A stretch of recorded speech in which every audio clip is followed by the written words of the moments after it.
Hi, I'm Victor. Today I'm talking about Canadian Pacific Railway.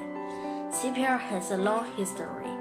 Canadian Pacific Railway started built in 1881, February 16. It was important transportation for Canada. I asked a few questions and I researched. First, who built the railway? Chinese workers. There were about 50,000 Chinese workers to help, but they only can get $1 a day. There were about 600 Chinese workers died in build the way. Second, where is CPR headquarters? Calgary.